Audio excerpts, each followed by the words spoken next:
Hello everyone, welcome to profit and pie. और आज हम लोग सिंपल फ्यूचर टेंस सीखेंगे। और फ्यूचर टेंस जो सिंपल फ्यूचर टेंस है उसकी पहचान क्या होती है। वाक्य के अंत में अगर कोई भी अगर सेंटेंस आप बोलते हो और उसके अंत में क्या आता है, जैसे खाएगा, जाएगा, आएगा, ऐसे शब्द अगर आते हैं तो उसको ट्रांसलेट करने के लिए हम सिंपल फ्यूचर टेंस के रूल्स को लगाते हैं। और चलो शुरू करते हैं। तो सबसे पहले जो सिंपल सेंटेंस हम सीखेंगे, सिंपल सेंटेंस का पहले फॉर्मेशन सीखते हैं। तो इसका फॉर्मेशन क्या होता है बेटा? फॉर्मेशन होता है सिंपल सेंटेंस का, सबसे पहले आएगा सब्जेक्ट। क्या आएगा? सब्जेक्ट आएगा। ठीक है। फिर क्या आएगा? वर्ब की फर्स्ट फॉर्म। नहीं, उससे पहले विल या सेल आएगा। क्या आएगा? विल या सेल। फिर वर्ब की फर्स्ट फॉर्म और प्लस ऑब्जेक्ट। प्लस ऑब्जेक्ट आएगा। जैसे एग्जाम्पल के तौर पे हम लेते हैं पहला सेंटेंस लेते हैं। जैसे राम दिल्ली जाएगा। राम दिल्ली जाएगा। राम दिल्ली जाएगा। तो इसका ट्रांसलेशन क्या होगा? सबसे पहले क्या आएगा? सब्जेक्ट। तो सब्जेक्ट इसके अंदर क्या है? राम। तो राम हो गया। राम के साथ क्या आएगा? विल। आजकल क्या है कि विल सबके साथ लगता है, तो आप लोग ज्यादा कंफ्यूज मत हो। चाहे तो सेल को लगाओ ही मत किसी के साथ, सबके साथ विल लगा देना। तो राम विल। वर्ब की इसमें क्या है? जाना। जाने का इंग्लिश क्या होता है? गो। Ram will go. कहां जाएगा? कहीं भी जाते हैं। अगर कहीं भी हम जाते हैं तो उसके आगे टू लगाना होता है, और कहीं से आते हैं तो उसके आगे क्या लगाना होता है? फॉर्म लगाना होता है। तो इसमें क्या लगाएंगे? Ram will go to Delhi. तो हो जाएगा ट्रांसलेशन इसका, Ram will go to Delhi. जैसे एक और एग्जांपल लेते हैं। मैं कल क्रिकेट खेलने जाऊंगा। मैं कल क्रिकेट खेलने जाऊंगा। अब इसका ट्रांसलेशन क्या होगा बेटा? मैं के साथ क्या लगेगा? मैं के लिए क्या लगेगा? आई। अब आई के साथ सेल लगता है तो सेल भी लगा सकते हैं। तो आई सेल जाऊंगा। I shall go to play cricket. I shall go to play cricket. कब जाऊंगा? टुमारो।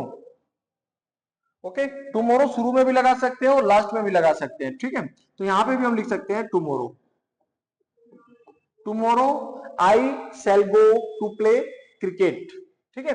तो ऐसे हम सिंपल सेंटेंस को ट्रांसलेट करते हैं। कोई ज्यादा बहुत ज्यादा मुश्किल होता है, इजी होता है। नेक्स्ट हम लोग पढ़ेंगे, सिंपल तो पढ़ लिया, अब नेगेटिव सेंटेंस पढ़ेंगे जिसमें नहीं आता है। जैसे एग्जांपल लेते हैं इसका। मैं तुमसे बात नहीं करूंगा। मैं तुमसे बात नहीं करूंगा। अब इसका ट्रांसलेशन क्या होगा? मैं तुमसे बात नहीं करूंगा। ठीक है। तो इसका ट्रांसलेशन क्या होगा? सबसे पहले इसका फॉर्मेशन बता दूं मैं। सब्जेक्ट आएगा, विल नोट या सेल नोट आएगा। अब नेगेटिव है तो नोट तो लगेगा इसमें। तो विल नोट या सेल नोट, वर्ब की फर्स्ट फॉर्म प्लस ऑब्जेक्ट। ये इसका रूल हो गया। अब मैं तुमसे बात नहीं करूंगा, इसका ट्रांसलेशन क्या होगा? सबसे पहले सब्जेक्ट आएगा आई। आई के साथ क्या लगेगा? Shall not. I shall not talk to you. अगर आप लोगों को सेल यूज करना है, वैसे तो विल सबके साथ लगता है, अगर यूज करना है तो बस आई और वी के साथ सेल यूज कर सकते हैं। आई और वी के साथ हम सेल यूज कर सकते हैं। बाकी किसी भी सब्जेक्ट के साथ हमें क्या यूज करना होता है? विल यूज करना होता है। नेक्स्ट इसका एक एग्जांपल और लेते हैं। जैसे हम सब हम सब उससे बात नहीं करेंगे। हम सब उससे बात नहीं करेंगे। ठीक है। हम सब उससे बात नहीं करेंगे। इसका ट्रांसलेशन क्या होगा? We all we all shall not talk to him. अगर लड़की होगी तो क्या लगा देंगे यहाँ पे? हर। हम सब उससे बात नहीं करेंगे। ओके। तो ये हो गया नेगेटिव सेंटेंस हमारा। और अगला वो पढ़ेंगे इंटरोगेटिव सेंटेंस। अब इंटरोगेटिव दो तरीके का होता है। पहला होता है क्या से, टाइप वन जो होता है। टाइप वन क्या होता है बेटा? टाइप वन क्या से शुरू होने वाले सेंटेंस। ऐसे सेंटेंस जो क्या से शुरू होते हैं। क्या से शुरू होने वाले सेंटेंस होने वाले वाक्य भी लिख सकते हैं। क्या से शुरू होने वाले वाक्य, जैसे जैसे इसका एग्जांपल लेते हैं, क्या तुम कल स्कूल जाओगे, क्या तुम कल स्कूल जाओगे,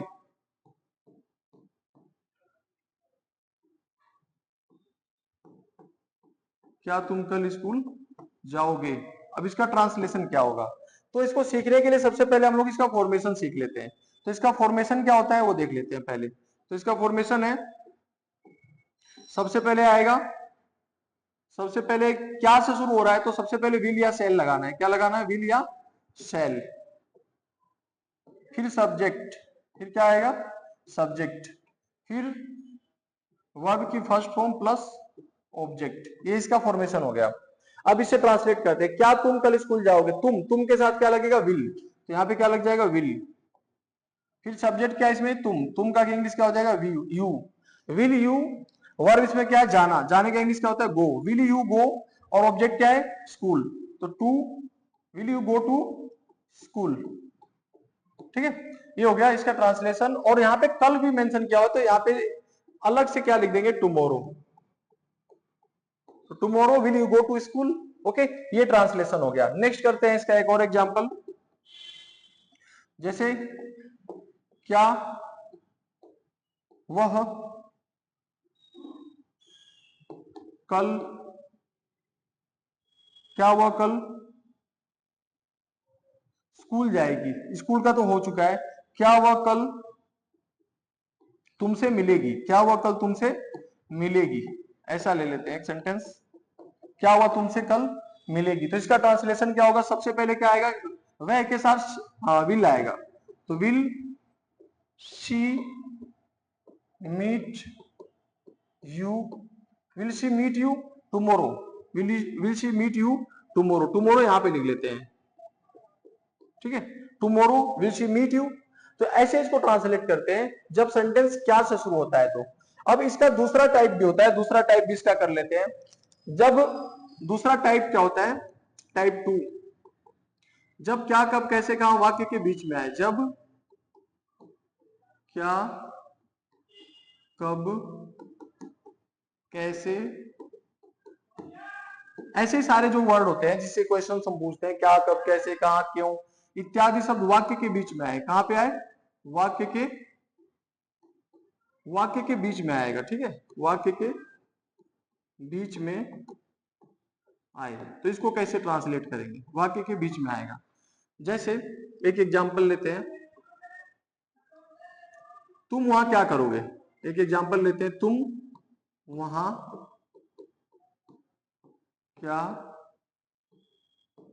करोगे। अब इसका ट्रांसलेशन क्या होगा, तुम वहां क्या करोगे। सबसे पहले इसका फॉर्मेशन देख लेते हैं, तो इसका बेटा फॉर्मेशन लिख लेते हैं पहले। फॉर्मेशन इसका क्या है, सबसे पहले जो भी इसमें जिससे क्वेश्चन पूछते हैं, जो भी क्या कब कैसे कहा है, उसका उसका पहले ट्रांसलेशन लिखते हैं। WH फैमिली सबसे पहले आएगा। ठीक है, WH फैमिली सबसे पहले आएगा। फिर उसके बाद क्या आएगा, विल या सेल, क्या आएगा, विल या सेल। फिर आएगा सब्जेक्ट, फिर क्या आएगा, सब्जेक्ट। फिर वर्ब की फर्स्ट फॉर्म और प्लस ऑब्जेक्ट। ये इसका फॉर्मेशन हो गया। अब जैसे तुम वहां क्या करोगे, तो क्या की इंग्लिश क्या होती है, व्हाट, तो यहाँ पे क्या आ जाएगा बेटा, व्हाट। और व्हाट, और तुम के साथ क्या लगेगा, विल लगेगा, तुम के साथ क्या लगेगा, विल लगेगा, तो यहाँ पे क्या लगा देंगे, विल। तो what will, what will, subject क्या है इसमें, you, what will you do their, what will you do their. तो ये इसका ट्रांसलेशन हो गया। एक और एग्जांपल लेते हैं, जैसे तुम कल स्कूल कब जाओगे, या वह स्कूल कब जाएगा, वह स्कूल कब जाएगा, वह स्कूल कब जाएगा। इसका क्या ट्रांसलेशन होगा, वह स्कूल कब जाएगा, व्हेन विल, सबसे पहले क्या आया, WH फैमिली, फिर विल, सब्जेक्ट क्या है उसमें, वह का क्या इंग्लिश हो जाएगा, he. When will he go to school, when will he go to school. तो इसका ट्रांसलेशन हो गया। तो इस तरीके से हम फ्यूचर टेंस को ट्रांसलेट करते हैं, सिंपल फ्यूचर टेंस को। अगर आप लोगों को समझ में आया तो अपने दोस्तों के बीच में शेयर करना और चैनल को भी सब्सक्राइब करना ना भूलना। Okay, thank you for watching the video.